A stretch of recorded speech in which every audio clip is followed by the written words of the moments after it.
Good afternoon. Today is June the 15th, 2020. This is the Service Hero Show. 365 days of awesome. Celebrate success through service. My name is Tamara Hunter, and today we have a nominated service hero, one of our dear friends of the show. You know her well, Andrea Adams Miller. Yes, one of her Keep Smiling authors and friends and supporters of the cause is Todd Radus. He's actually amazing. I had a chance to meet him, and I'm thinking, yes, I can see why you've been nominated. We're going to have a lot of fun. And as we go live, I want to celebrate and say hello, happy Monday to those that are coming on, one of which is one of our ambassadors of the chat within our nonprofit, Helene Wilson. Good to have you here with us, Helene. All right. Well, Todd, you are a nominated service hero, and you are actually working alongside with Andrea Adams Miller and Ken Rochin with the Keep Smiling movement. And let's start there, because I really want people to understand why it is that you were nominated, because we're going to get into some really fun stuff, guys. And I want to start here right now, and then we're going to dive in. So the Keep Smiling movement, that smiley guy, he just makes you feel like, everything is perfect in the world, right?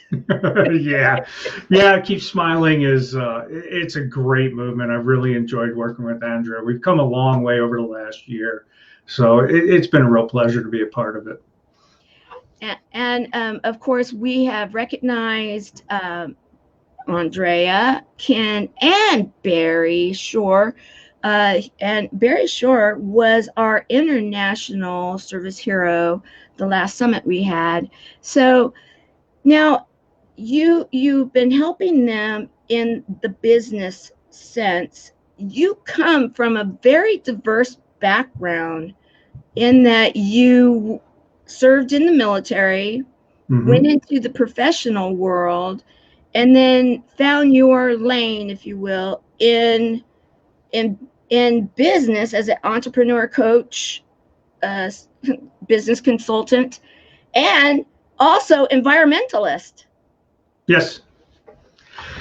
Yeah, it's been a heck of a road, and I've been in a lot of industries. Like you said, I started in the service. I spent a short time there as a supervisor, and then I got out. I wanted to be into business. I owned a tattoo studio, which I ran into the ground, not because it was bad business. I was actually making a lot of money.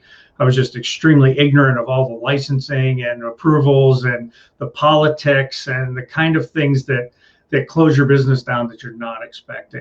So I never sought any counsel from anyone for that business. So I had no idea what I was doing. I just jumped in, opened the doors, and had a great time for about a year until they put the lock on it. So I decided to go to business school. Got there, decided that wasn't for me. So I moved on and got a job as a supervisor in an R&D company. Built LCD displays way back in the day for the space shuttle program. I became an assistant manager there, and then the company, like most R&D companies, they eventually go under. And I went on to, I ended up bartending, becoming a bar manager, a restaurant front manager, and I ended my career working for other people as a valet services manager in Philadelphia, running 17 different garages. Wow, and that's a very diverse, yet I can see in a very weird way, kind of not weird, but interesting, let's put it that way, how they tie it together. Because, and now I'm even understanding you that much more, because it's interesting when you look at why someone chooses something. There's, sometimes it's opportunity, and yet now with all of the mindset and intention and NLP and all of the learning that we're all doing nowadays, we're realizing we're attracting a lot of these things to us. And so then as we're going through our career, sometimes when we look at it and think, how did I make those choices? Well, then when we look back at our lives, sometimes that will correspond. And right now, one of the reasons that I'm dating these shows is because so many people are at a place right now that they are at kind of that transition. Okay, not that their doors got locked, but maybe their Lord's doors did get locked because they were locked in, and then they couldn't get to work, and a lot of things have been changing. Some of the unrest, you have a health pandemic worldwide, Mhm. and then in the United States we have a lot of other issues taking place. And what I want to do right now is I want to jump a little forward, and then we're going to go backwards again in your experience, because you have a wealth of experience that you actually were writing a book and getting the content together, that all of a sudden, boom, current events couldn't be more relevant to what you were writing, right? Absolutely. I was writing a book for the person who wants to prepare but doesn't want to be a blowout prepper. And when you say blowout prepper, when I say it, what I mean is the prepper who has got his YouTube channel based on the nuclear apocalypse. He's positive is coming. Okay. And in my opinion, there's nothing wrong with that. That's what you want to believe. Right, Let's just hope right. you don't attract a nuclear apocalypse so that your prepping goals can be realized. But my book was basically, how do you get prepared for, 3, 6, 90 days? That was the book. It was called Surviving a Disaster. Okay. And it's kind of based, I was caught in Hurricane Andrew. Oh. Way back in 91 down in Florida. Right. Okay. Yeah, so there was some things in my life that I'm like, you know what, I want 90 days worth of food up on the shelf, and right. A firearm to protect myself and those kinds of things, which kind of created this whole course in my life other than my business management skills, which is kind of a side hobby thing. And you see, I changed the book to Preparing for Crisis, right, because just as I was getting close to finishing the first rewrite of an older book, which is the Preparing for Disaster, COVID-19 crisis hit. And I began to see this could be lessons for everybody from an actual event while I'm writing the book. So I started to examine what people were doing and what they were doing, in my opinion, that was wrong. And before we came on the show, I mentioned that affectionately we call this the toilet paper apocalypse. Right. Because I went to, the big blue box store, and because I'm like, okay, I'm going to shore up my supplies and get what I can. Right. Because that's what you should, most crises, especially like pandemics and world crises, they're going to be like a slow train wreck. You're going to watch this happen and evolve. So when you get that first indicator and you start hearing politicians talking about locking cities down, you should be getting supplies. So what did people get? Toilet paper and paper towels. Both take up a lot of room. Yeah, they do. And a lot of people are in small apartments. They have limited space. My wife and I do not. One of the reasons we own a larger home is because of the prepping mindset that I have, that she now has. she, over time, now she's like, wow, am I so glad we did this.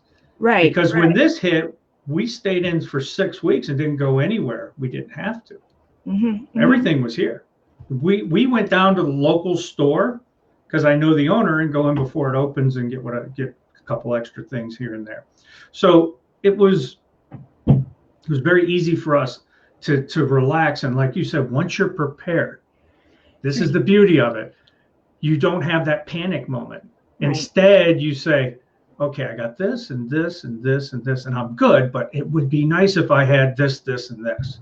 Right. And that's where we were. It would be nice if we could pick up some extra beans, right, some extra canned goods, stuff that we like.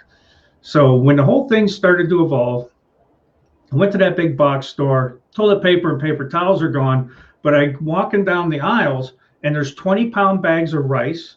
Uh, 10-pound bags of dehydrated beans, mhm. dehydrated vegetables. The shelves are packed full of this stuff. And I'm watching all these people carry out paper towels and toilet paper. And I'm thinking, I got to change the title of my book. Right, right, right. I have got to tell these Absolutely. people the mistake that they're making right now, Right. because you can clean yourself without that stuff with a little bit of Oh, yeah. soap and water. You don't Oh, yeah. really need that stuff. It's a convenience. However, if this thing goes full blown and these stores close for 90 days, or there's some type of shortage of food that causes a panic, Yeah. you want to stay where you're at. And the only way you can do that is if you're not one of the people panicking. Right. So that was the purpose of the whole book, to give you a way of planning to prepare and to give yourself a method of getting through that 90 days and just relax. So this gives you a chance to interpret the information. And I'm going to give you a spoiler alert, but get the book and you might be insulted at what I saw information wise that was wrong. Oh, And still wrong. It was wrong from the beginning. And the real experts were telling you what you needed to do, while the media was scaring the snot out of the entire country. And one thing I say in this book, and you're a mindset person, you will get this when I say this. Never make a decision from a point of fear. right. Yeah. Yeah. It should be logical. Don't make them from this angle of fear, because it'll be wrong. You will Right. make a bad decision.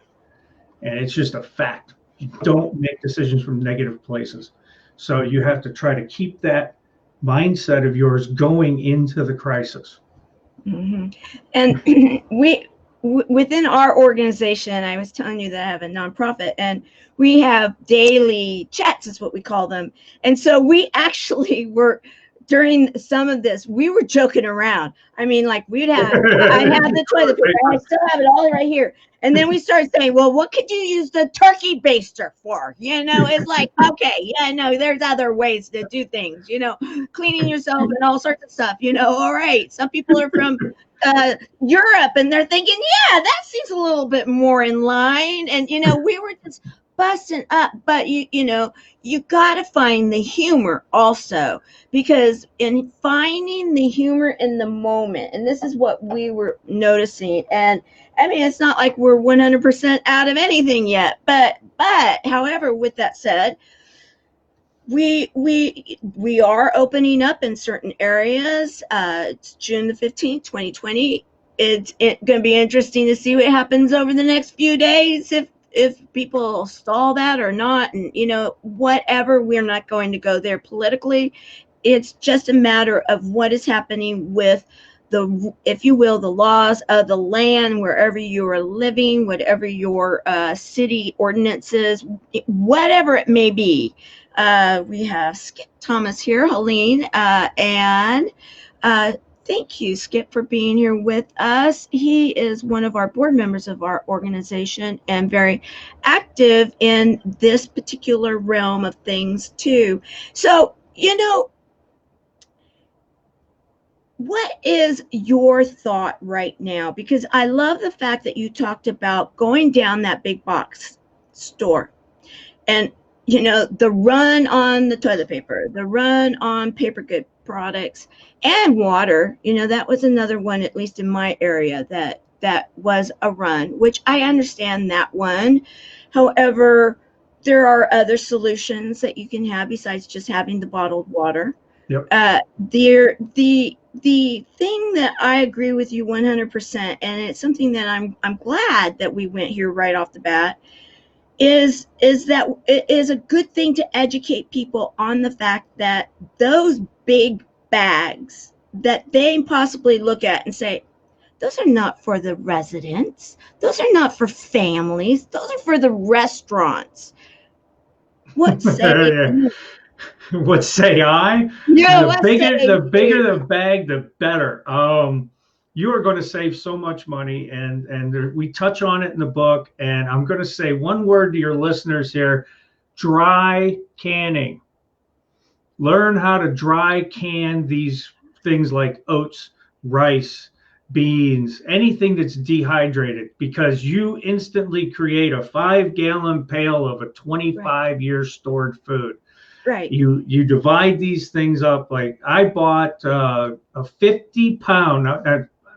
People have to imagine this in their head, because most people have never even seen a 50-pound bag of rolled oats. I bought one 12 years ago. We still have, in about 12, 13 years of storage, we've gone through about a third of those oats. And the amazing thing was that 50-pound bag was the equivalent in price of buying 5 of your little grocery store, let's say, little containers of rolled oats. So you save so much money. It's also a practical thing. But I'm not into rotating, and I cover this in the book. I don't like to rotate. There's certain things that I buy. I want everything that I keep long-term to be long-term. Oh, I agree with you 100% on that one. Yeah, the 25 to 30-year stuff. Beautiful. Yeah, because, okay, so this is fun, guys. Hey, we're geeking out here. Anybody that wants to join us in this conversation, please give us your opinions.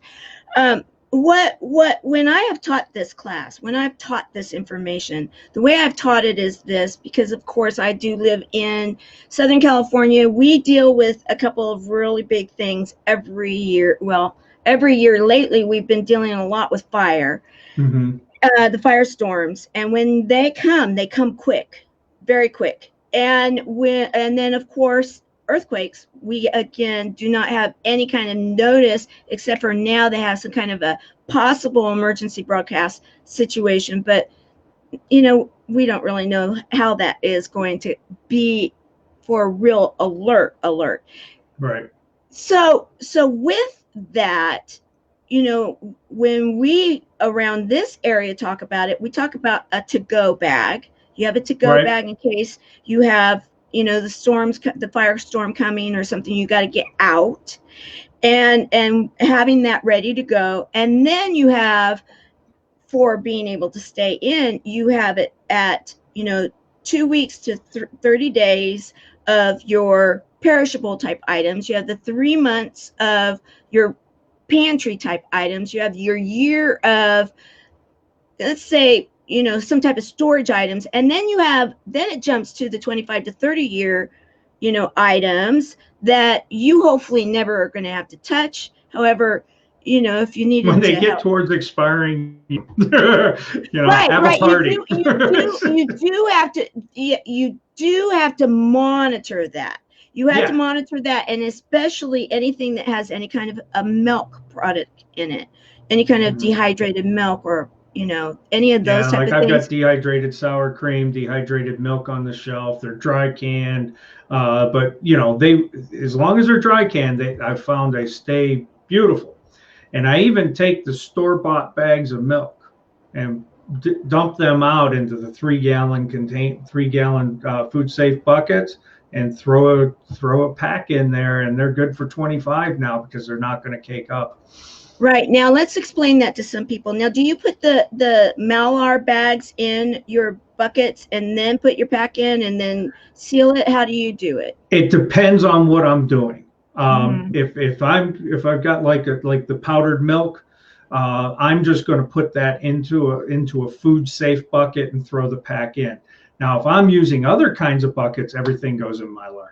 Yeah. Okay. So, but then also, folks, I store in a dark, cool area. Yeah. Oh, that's very important. If you can. But I will say this: one thing that has had to be a decision is, if you don't have that cool, dark place, and all you've got is what you've got, it's still better to have the items and maybe have them not have the shelf life, but they're there in case you need them. At least that's a decision that I have made over the years.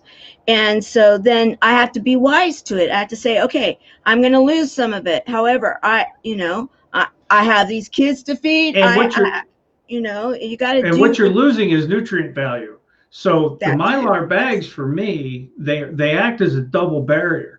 So if you take the Mylar bag, you dry can into that bag, you know exactly what I'm talking about, or you're Absolutely. vacuum sealing that Yes. bag. Then Yes. you put that into a dry canning bucket. Now you've Mhm. created a double layer from the sun, and you've created 2 oxygen barriers, which pretty much, and it's so easy. I mean, it sounds Oh, complicated. You're oh creating a yeah. dual oxygen barrier. Just put 2 packs in, one in with the stuff, and you know, if you have a vacuum sealer, use that. If not, use a dry canning pack. It's pretty easy. And these in the places that sell it, and I say this in my book, if you don't want to be bothered with that and you have the finances, there are people that will do it for you and Oh send yeah. it to you on a pallet.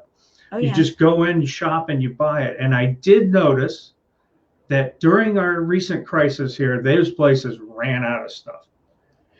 Oh yeah. They were Yeah. creamed. Yeah. Yeah.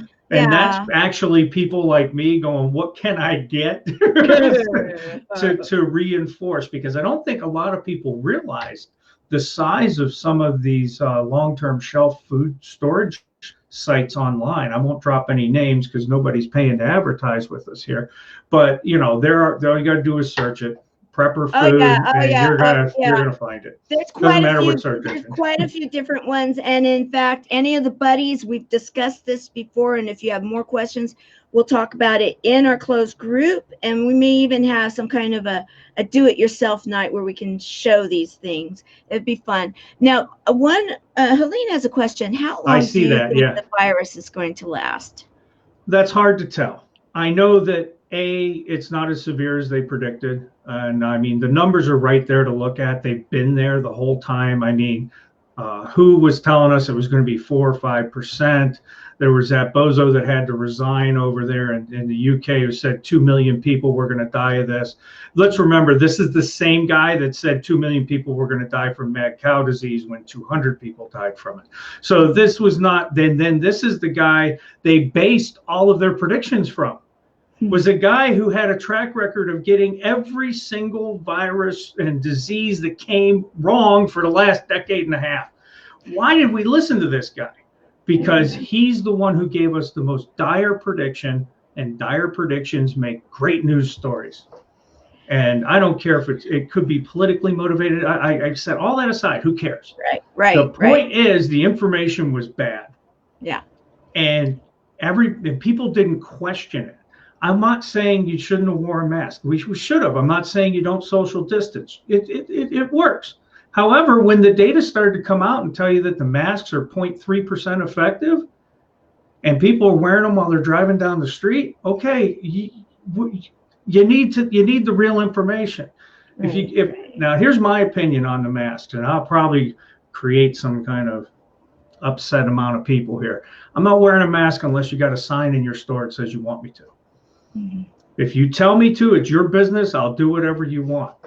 And I'm in a high risk group, but I'm not worried about it because it has a 0.4% death rate, and 90% of those deaths are occurring people 65 and older. The other 80% of the remainders are people with pre-existing conditions, and then with every disease, there's always somebody that it takes out that it shouldn't have. Mm-hmm. And I feel for all those people, and I'm really sorry about that. Oh yeah, I have friends that just recently have lost family, and just even yesterday, so there's no way of saying that the heartache is not real. It's like what we deal with in our nonprofit. We deal with cancer, and and we really are helping.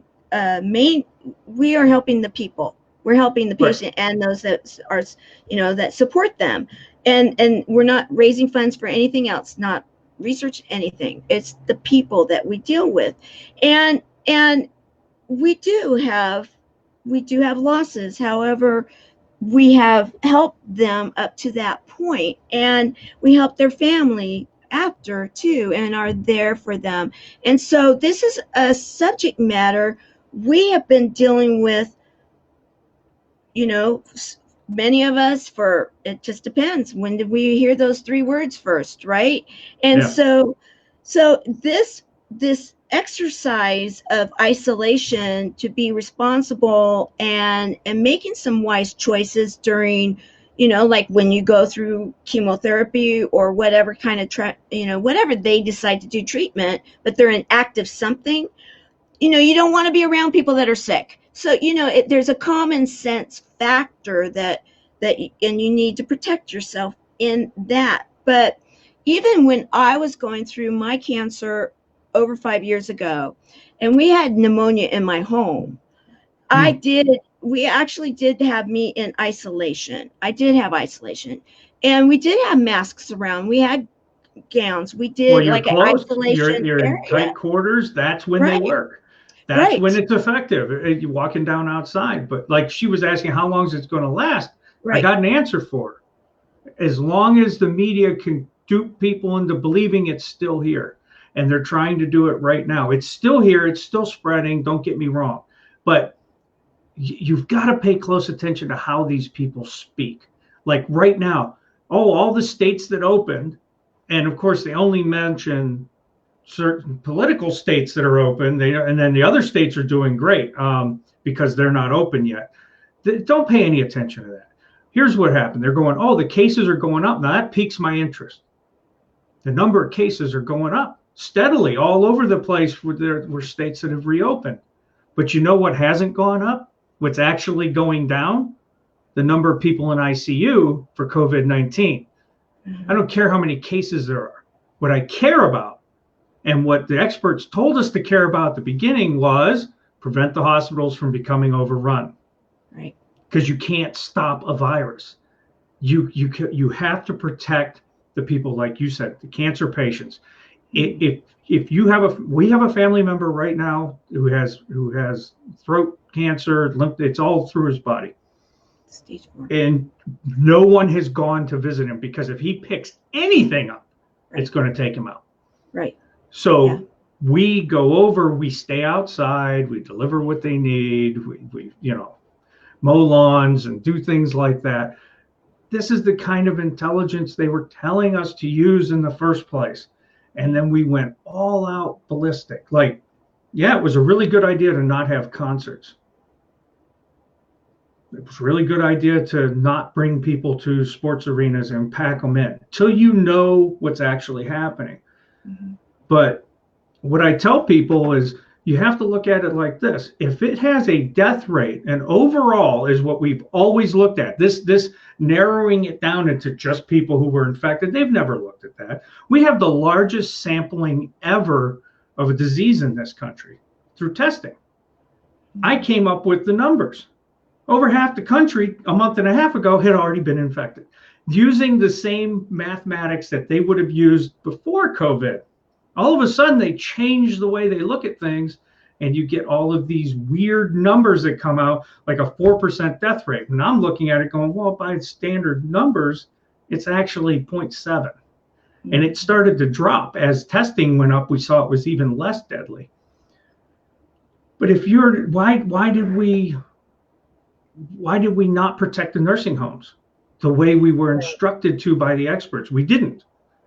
I'm not going to drop again, not going to get into politics of it, but certain governors. That's not what this is for. Yeah, certain governors around the country made bad policies, and they were asked not to make these policies. So the question is, are they making decisions from a position of fear? Yes.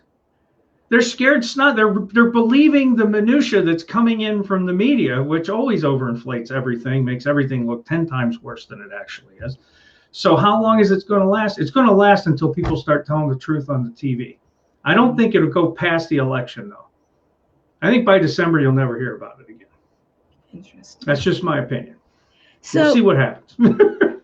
And thank you for your opinion, and thank you for, and the book again. I'm going to put the book image up here one more time, and so that you can get it yourself. You can read through it. And form your own thoughts. I will say this: there is something, and we both have brought it up. There is something to just knowing that you have a few extra items, whatever it may be, not being crazy about it, but doing with what you can, and then you're not going to be fearful. If if a COVID hits, you have to bug out. You have some kind of a weather incident, whatever it may be, depending on where you are in the world. Because when you are prepared, then you're going to have a little bit less of a fear factor.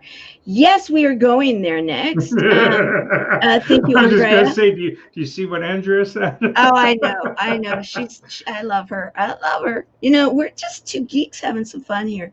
Okay, so but to transition this, because this goes hand in glove in this, guys. Mm-hmm. For those that may not see the connection, anybody that's in this understands that when you're thinking in terms of, think this way. In history, it was rare that you didn't come from a farm. It was rare at one point in time where you didn't have, a cow out there to produce your own milk. And, all of these, you took care of the ground, you took care of the soil, you took care of your plants, you tilled the land, you did all of this.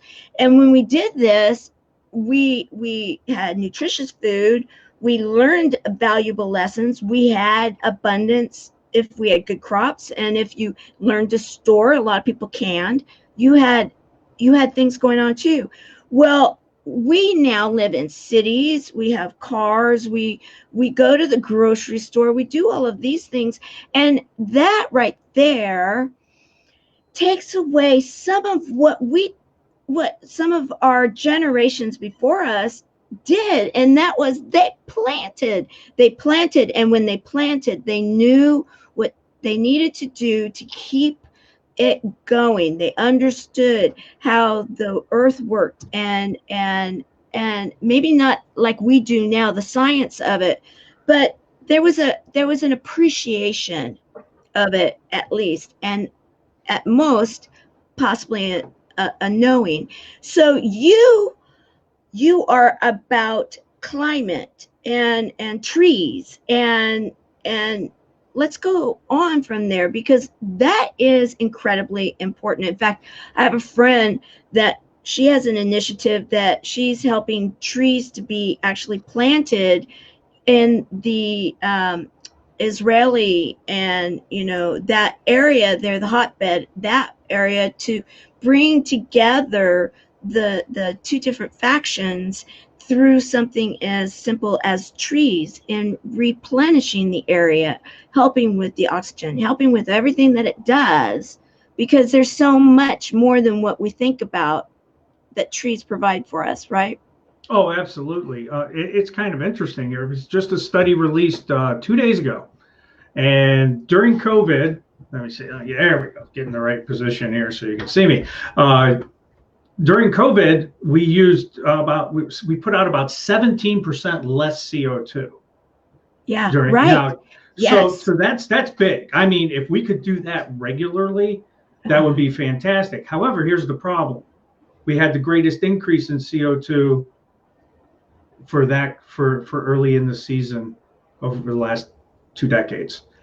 So we put out less, but the increase was greater. And this has always been my problem with the way we market this, why we need to do things like this. Mother Nature is capable of doing way more damage way faster than we are. I know it sounds like I'm going against climate. No, of course there's climate change. In my opinion, there's no such thing as a climate change denier, because that would be someone who never opens the door. Climate changes every day, and it changes consistently, and patterns change, and they go through 100-year cycles, 500-year cycles, 1,000-year cycles.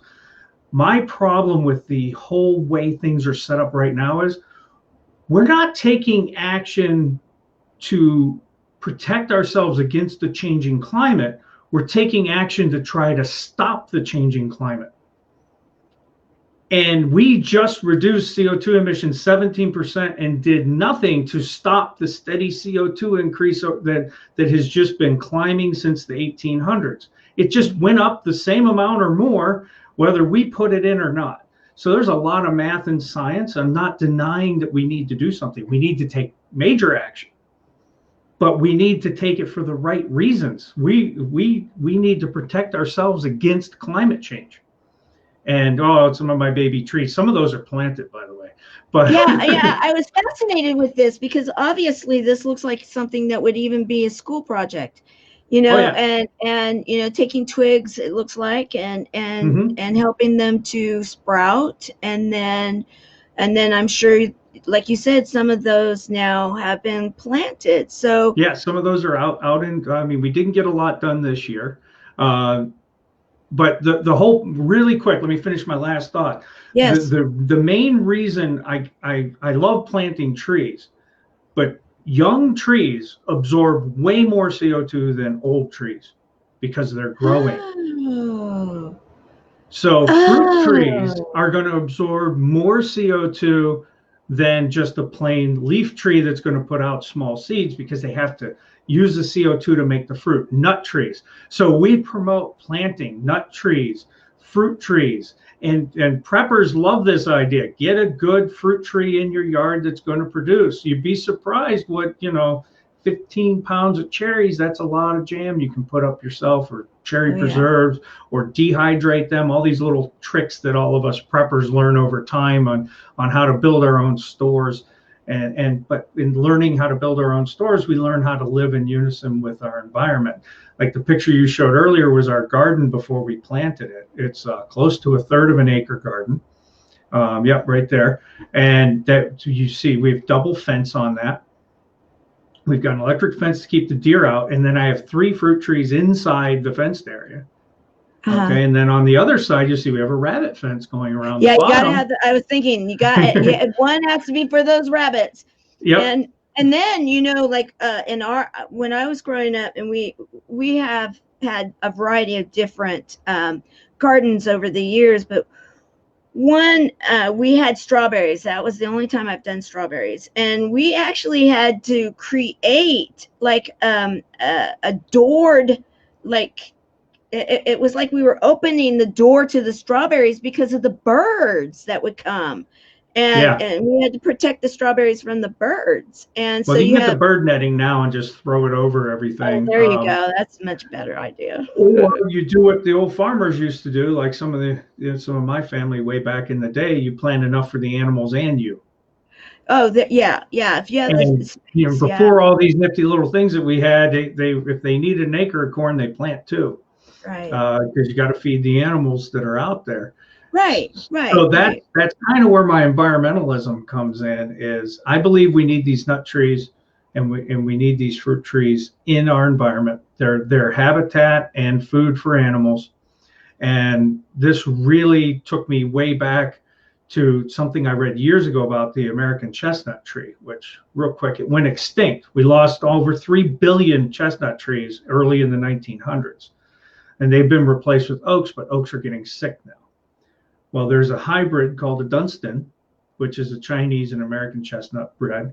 But then there's also a genetically modified one that's immune to the blight that killed the chestnuts off. And before COVID happened, it was sitting there waiting for approval. Once it's approved, these people have thousands of trees to distribute and get this started. And you've got organizations like me and the Arbor Day Foundation. We want to get that tree back into the environment. So what can we do to make that happen? Who do we? I mean, just search the American chestnut on any of your favorite search engines, and I would put the genetically modified version, something like that. You'll find it. There's only one institute doing the work. I don't have that information on top of my head. Okay. But we want to bring this tree back because it's one of the fastest growing hardwoods. So it's hardwood. It's the chestnut's food for people and deer. And there's some related studies that are showing that once the chestnut died off, the squirrel populations, deer populations, there was such a drastic reduction in food sources over the winter. They could dig these nuts up all winter. Now they weren't there. Mm-hmm. So they were stuck, and the oaks hadn't taken over yet. The chestnut will naturally take over the oak. It grows faster and shades the oak out.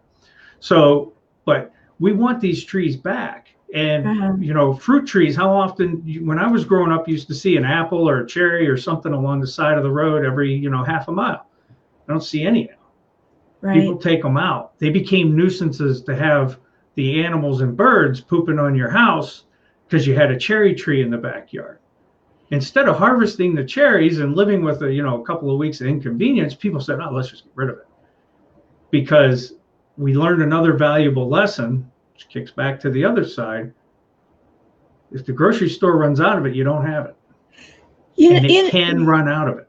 Yeah, and one thing that's really interesting is, and we have people from all over that watch this, and you're talking cherries, I'm thinking orange trees, and somewhere else they may be thinking, blackberries and blueberries and stuff along the road. And it just depends on where you are. But the bottom line is that any of these fruit bearing or nut bearing or some kind of sprouting trees or bushes or plants that used to be in many places that you don't maybe see that as much. Now, I am exactly in the opposite. I live outside of an area in Southern California, and there's many of these type of areas now that are considered wine country. So we have vineyards, and then the vineyards, either we have vineyards or in my area also, we have still huge orange groves.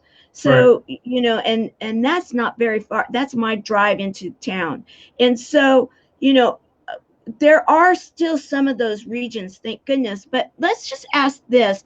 If someone was saying, okay, I'm interested, I have time now, and I have some space. This is interesting. Maybe I do want to grow a thing or two in my backyard or my front yard or wherever they may have some space.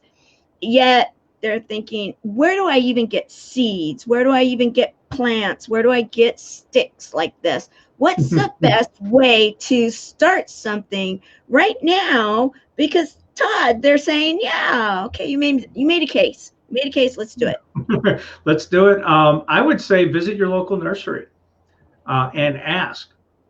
Tell them what you want. Say, like for me, you're in Southern California.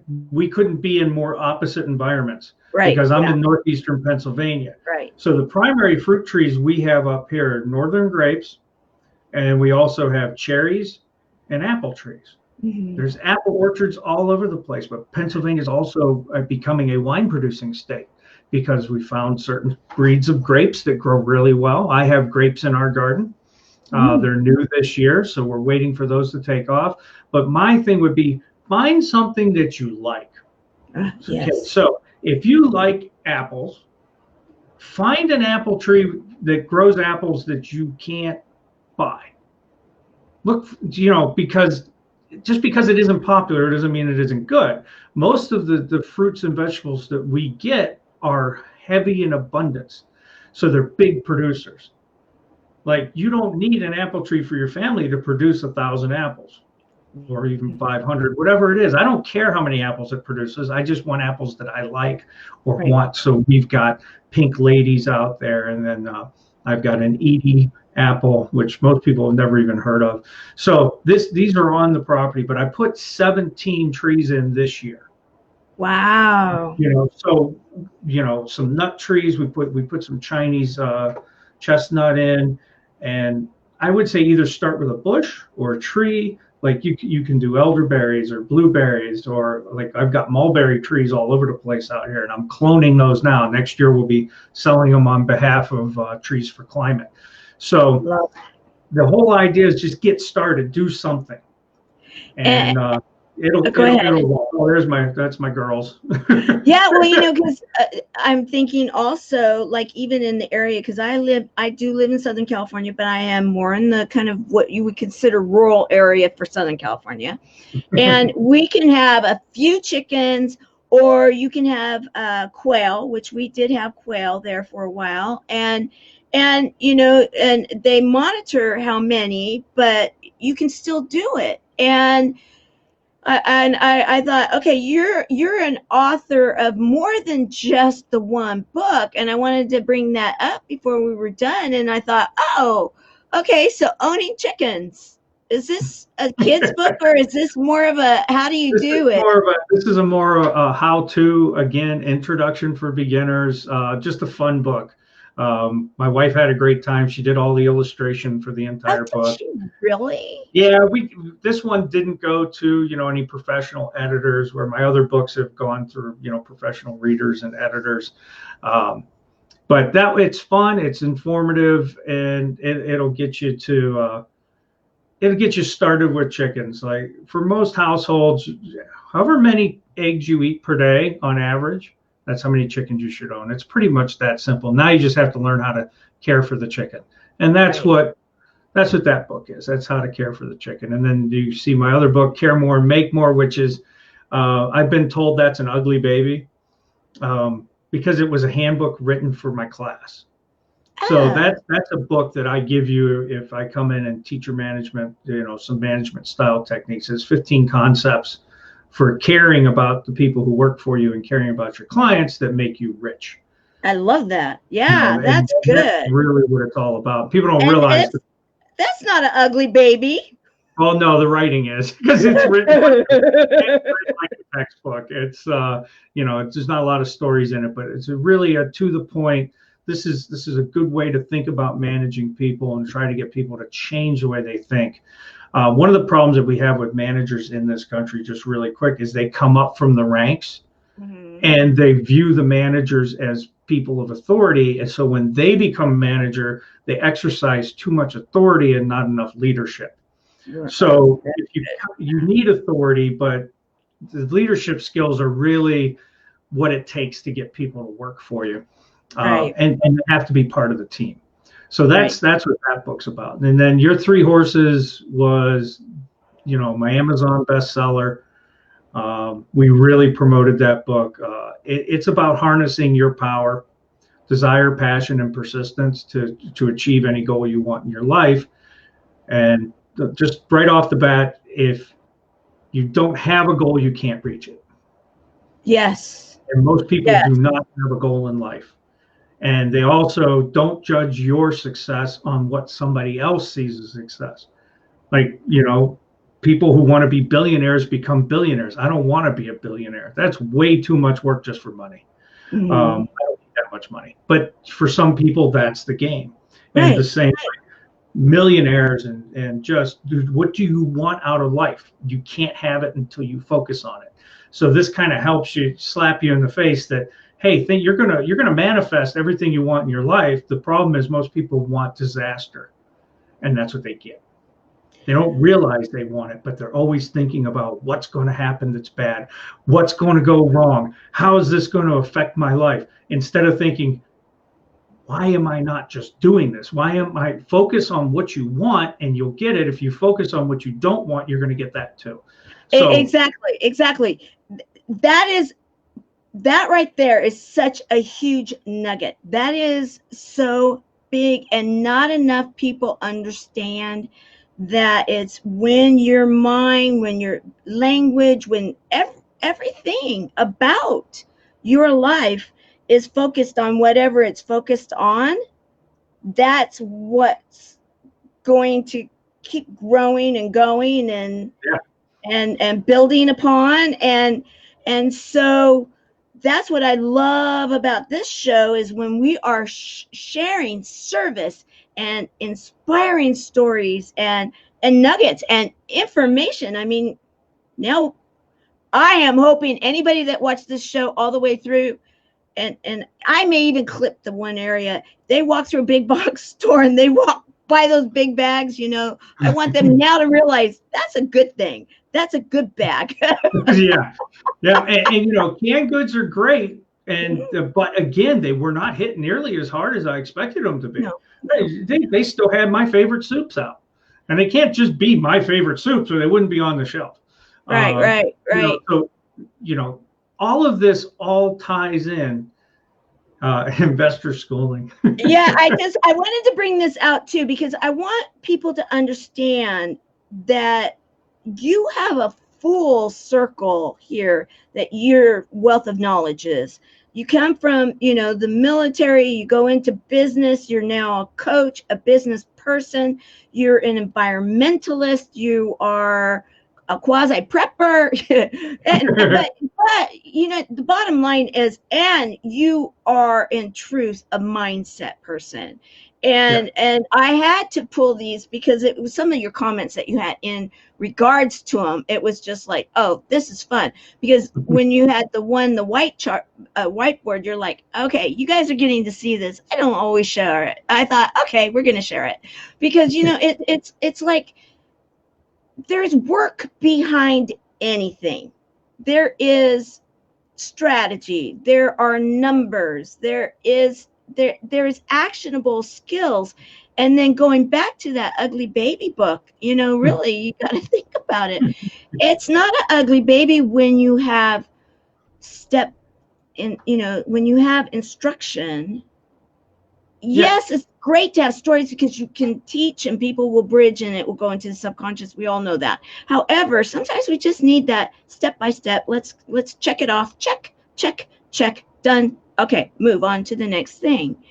And that is important because when you were talking about what you're doing right now, you're actually in school, aren't you? Yeah. Again, expanding my realm of understanding. I'm about a week and a half into real estate agent school to get my PA real estate agent's license. You saw investor schooling. That's something I did a couple of years ago. I actually hired the owner of that school to be my own personal mentor for a couple of years.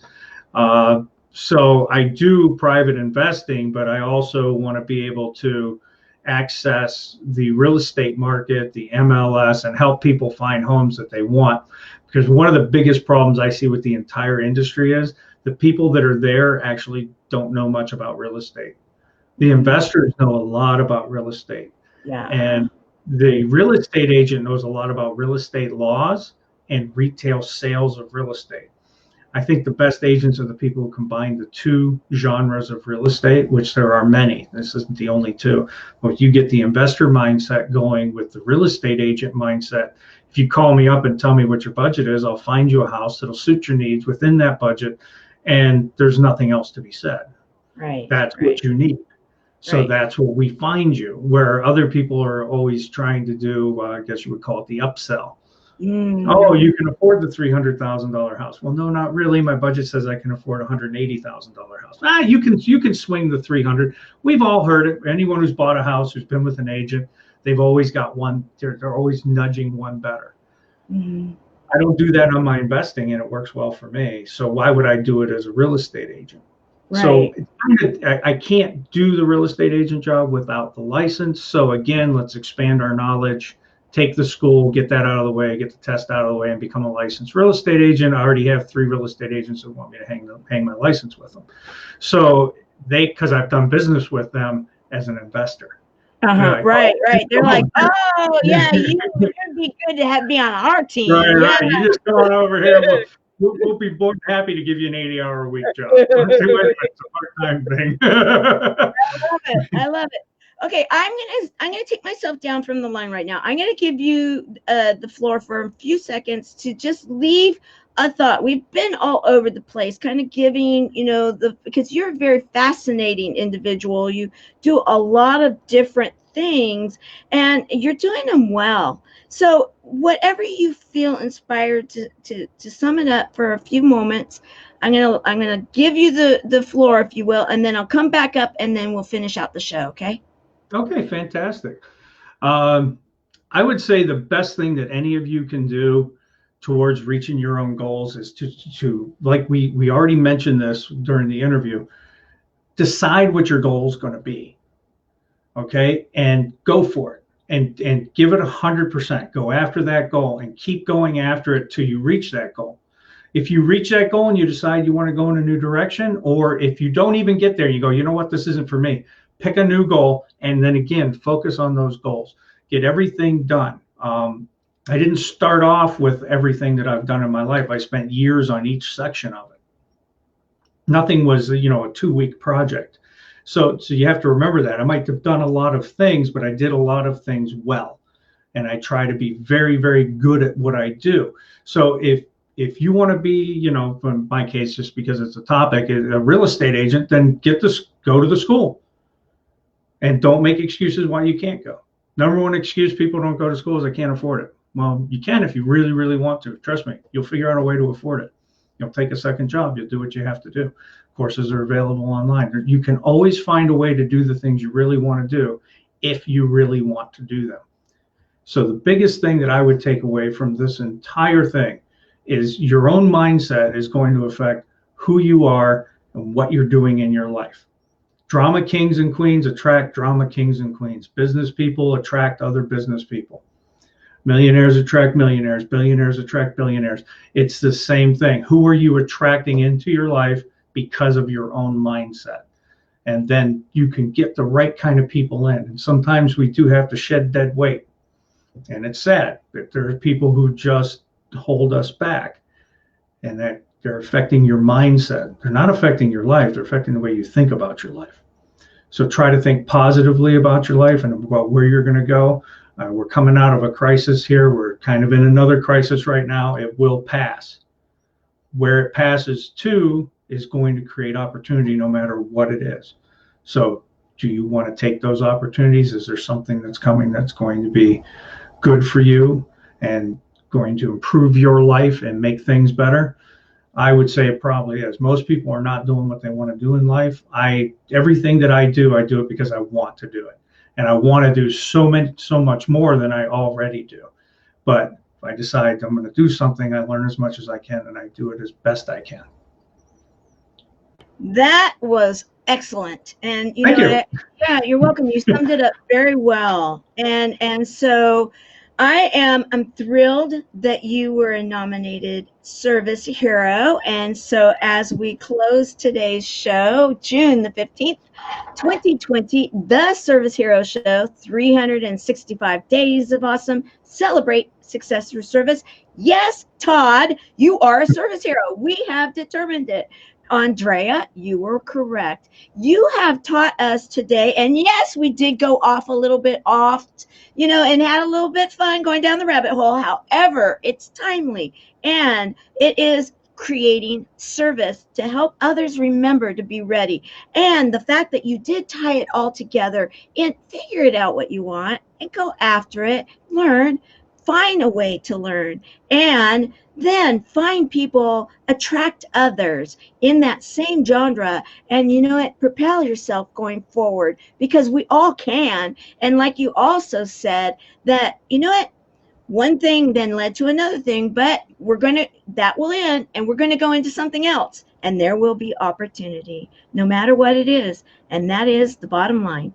There will be opportunity. So are you one that wants to learn from our service hero today, Todd, and take his advice and look and see what you want to do?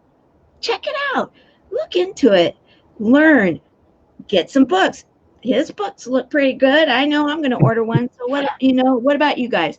So let's do this. Let's support each other. And if there's something you want to do, and if you want to put it into the comments and you say, hey, I'm looking for an accountability partner, then, hey, come back and look for someone, because, this is how it works. You guys, we all can make a difference. We all have a service hero inside. All right. Thank you so very much, Todd, for coming on with us today. It was fun. Thank you for having me. It was a real pleasure to be here, and hopefully we get to talk again soon someday.